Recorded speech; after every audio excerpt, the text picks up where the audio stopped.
Hey guys, so I'm about to get into weapons and armor, but real quick, I just wanted to go over something that I missed when you're making your class. It's for leveling up. So as I said before, when you level up, you roll a hit die, you might get a feat, you might get an ability score at like level 4, but each time you level up, no matter what, let's say that I keep using barbarian, let's say you're a barbarian, right? And you're level 3 barbarian.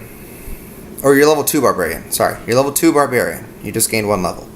At each level of the core class that you've selected to play, each time you level that barbarian up, at the start of your level, you can pick between 1 additional health point or 1 additional skill rank. You can pick one of either. So if I'm a barbarian, let's say I start out with 15 health, I'm pretty good. I'm level 2 now. I'm like, should I do 1 more rank so I can put another rank into another skill that I want? Or do I want 1 more health because I want to be a better tank? I think I'm going to go with the tank. So I do the 1 health hit point to that. Now, let's say I'm a level 10 barbarian and I hit my 11th level and I go, okay, now it's time for me to be a rogue. I want to be a barbarian and a rogue, so I'm going to start rogue level 1. Because it's not my core class, I don't get that starting option of 1 health point, 1 skill. It's only when you level up your core class. And I don't know how many multi-class you guys will play, but it's extremely applicable to multi-class in this game a lot. But if you don't, then you never need to worry. But if you do multi-class, you only get that option of 2 abilities when you upgrade your core class. So real quick, guys, before I get into armor and weapons, real quick, on page 171, we're going to talk about carrying capacity really fast. So your carrying capacity is basically how much you can carry, obviously. Higher strength means you can carry more. Let's say that there's a big chart on page 171 of your book. Let's use a 20 strength score. So at 20, you can hold for a light load 133 or less pounds. At a medium load, at 20th strength score is 134 to 266 pounds, and a heavy load at the 20th strength score is 267 to 400 pounds. Now, when you're carrying a light load, you have no penalties. You're all good. Go about your day as is. Don't worry about it. When you have a medium or a heavy load, there are effects that happen to your character. And beneath that great large table on page 171, there's a small table still on page 171. When you have a medium load, you see on that chart the small little 2 lines that says you have a max dex of +3 for a medium load. This means that whatever you're getting out of your AC, your total things you're adding, your size, your shield, your armor, your actual dexterity score, you can only benefit from a maximum of 3 points to your dexterity modifier. So, let's say you have a total of a 20 AC from all the shit that you have, right? If you are medium loaded and you can only, have a max of 3 dex to your AC, you may be stuck at 17. You can't break that because you have a medium load. Next to it, it has a check penalty for medium load, -3. This means that all strength and dexterity skills have a penalty of -3 while you have a medium load. It can hurt you, Next to it, it says your speed, your 30 feet speed and 20 feet speed, it gets reduced. If it's a 30-foot speed, it gets reduced to 20 feet for medium load. And if you have a 20-foot speed, then it gets reduced to 15.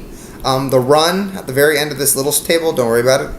So for heavy, though, your heavy load, your encumbrance effect, your max dex that you can receive and apply to yourself is only 1. Very, very, very low. And the check penalty to your strength and dexterity scores get a -6. So you're like, like you're stuck, you're heavy, you're weighed down. Speed stays the same, and again, don't worry about the run. Alright guys, this is the first installment of the weapons, okay? So this is going to be really fast, this part. So on page 142 of the weapons chapter, it's the big chart of all the weapons, and I'm going to go by how to understand how to read it. So the first aisle says cost, it's how much the weapon costs. Damage, then it has parentheses S, means damage done by a small character. The damage with the M is damage by a medium character. Critical. So when you see a critical times 3 times 2, times 2 means, when you land a critical, you roll your damage twice. When 3, you roll your damage 3 times. When it says 19 to 20, then there's a sign that says times 2. That just means that if you roll a d20 that lands on a 19 or a 20, it both procs a critical threat. And as we've said before, a critical threat is when you roll a natural 20. Doesn't mean you automatically got the crit hit yet. It means you get a chance to get a critical hit. So when you get a critical threat, meaning you roll your first d20 and it lands on a 20, you roll again.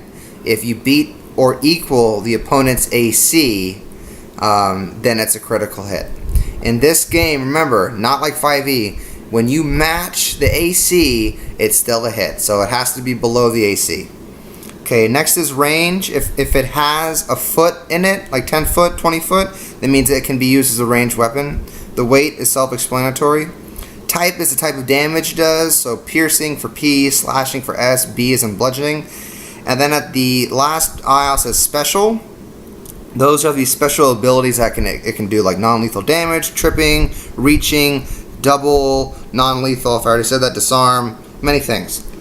Okay, another thing that I wanted to point out when reading this is that sometimes when you see some of the weapons, like for example, the quarterstaff on page 142, under the damage for small and medium, or on 143, when you see the orc double axe, you'll see 1d6, 1d6, 1d8, 1d8, or for the staff was 1d4, 1d4, 1d6, 1d6. These weapons are called double weapons.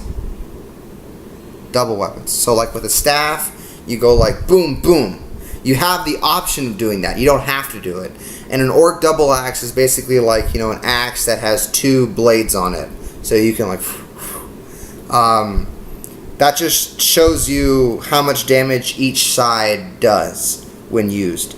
If you'll notice, like the hammer gnome hooked on 143 below the orc's double... beneath the orc double axe.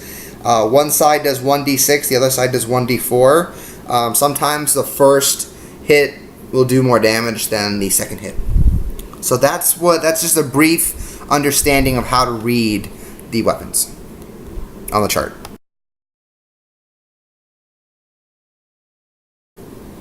Hey guys, so I've been thinking about doing like the weapon video, but the more I see it, the better I just go over it with you each individually tomorrow, because I want to figure out what weapon you have, and then I can tell you how it works, so we can kind of take it step by step, because it's pretty expansive, weapons in this game. I mean, think about it physiologically. You have 2 hands. You can use 2 weapons. You can use one weapon, one-handed weapon. You can put 2 hands on one-handed weapon. Obviously, a light weapon is better in your offhand than in your main hand. There are 2-handed weapons. Then there are double weapons, where it's like a quarterstaff, and you want to hit this way, and then you want to hit again this way.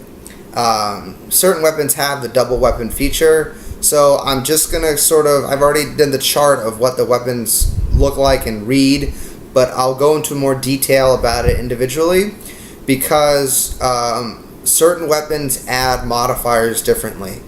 And also, fighting with 2 weapons, for example, like 2 daggers, there's penalties to fighting double or 2 weapon fighting. There's penalties, but there's ways to counter the penalties. But like I said, tomorrow I'll ask you what weapon you're using. We'll go over it. We'll figure it out. It's not hard. It's just it might be a little consuming over video versus in person, because I might be able to help 2-3 people at one time. So I'm gonna go over armor. Armor is a big deal in this game. So when you look at page 151, you see the armor and the shields. Obviously, you see light armor, you see medium armor, heavy armor, shields, and then extras. So going across the top of the table, the first bolded thing says armor. The next one is cost. Cost is self-explanatory. The next one says armor/shield bonus. That's self-explanatory. It means that when you put on this armor or you're wearing this shield, you gain this plus your AC. Then, though, the next bolded word is maximum dex bonus.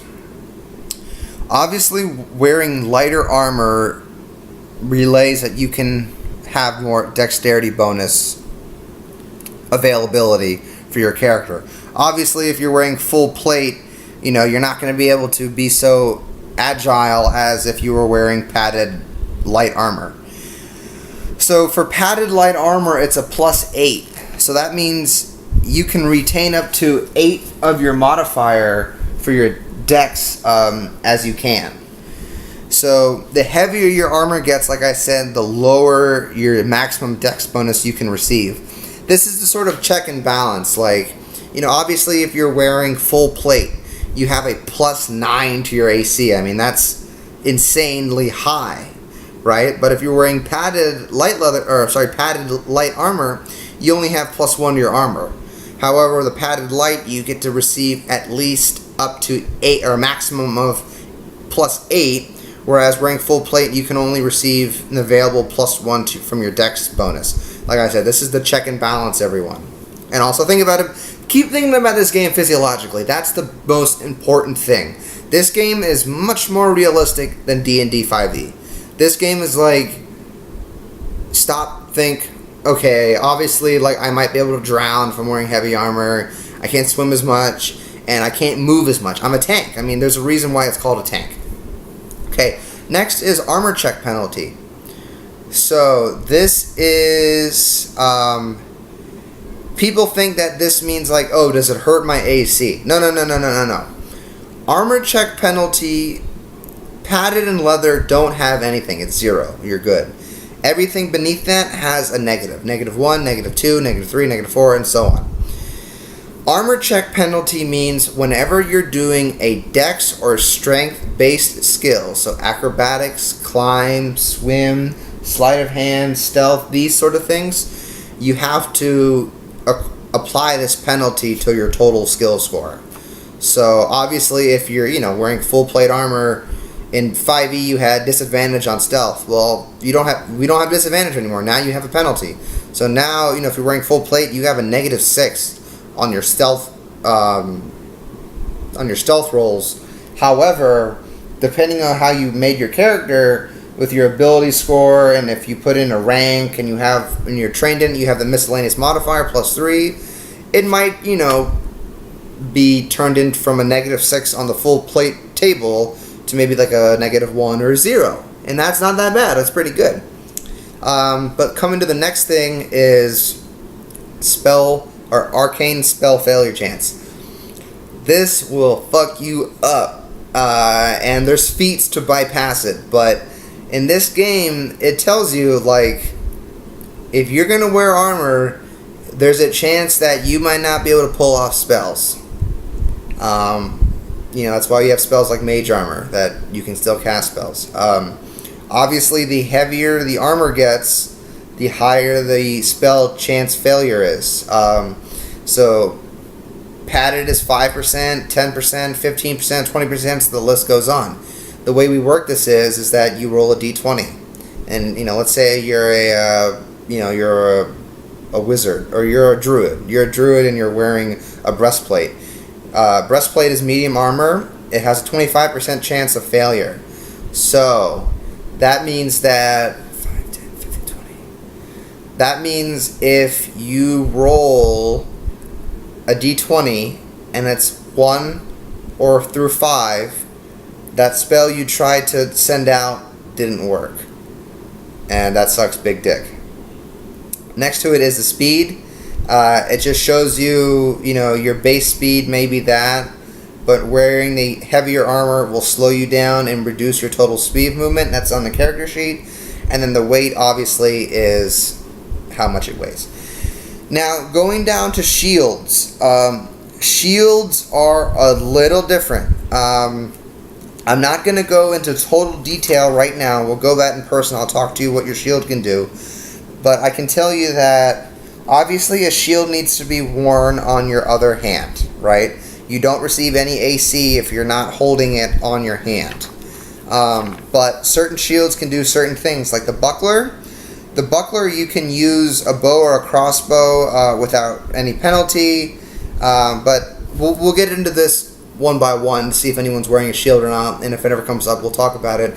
But like a lot of weapons need 2 hands. Crossbows, you gotta load. I mean, think about it physiologically. You gotta load. You gotta shoot, or a crossbow, you gotta shoot, fire, pull out an arrow, wind it back, aim, shoot. You can't have a shield and, be fucking around with it. You might be able to get your crossbow out, load it, keep it loaded, hold it, and then pull out your shield so that you can, fire your crossbow. But once your crossbow's fired, you're gonna have to drop your shield and then pull out another crossbow bolt and load it and fire it. Same goes for bow. So think about it. We'll get into the specifics if we need to for those of you who wear a shield, but this game is physiologically, realistically heavy. So keep that in mind. That's basically it for armor. It's really not hard. It's just the summary is, the heavier armor, the more AC you have. The heavier the armor, the more AC you have, the more penalties you're going to have to dexterity and strength-based things. You can't be as nimble and quick wearing heavy armor. Also, for spellcasters, if you want to have a 0% chance to have a failed spell, you just can't wear armor. Or you need to pick a feat that can help you bypass that sort of thing. So, yeah, and there's also, there's feats for literally everything. So there's also feats that can work around penalties and all that things, but you need to go through the feats on your own, which we will do together, but you need to read through it yourself because it's a big list. So here's one more just important tidbit that I just wanted to say to you guys right now versus tomorrow when we talk and we maybe play, hopefully.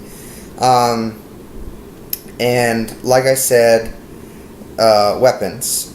So when you use a weapon a one-handed weapon in your primary hand, the way you add your damage is a certain way, and your attack too is a certain way. When you hold a light weapon in your primary hand, the same follows. When you have a normal one-handed weapon in your offhand, it's going to be different. It's also going to be different when in your offhand you have a light weapon. Everything is different. Just keep your mind open to everything. It's not just simply that's the way it is. It's different.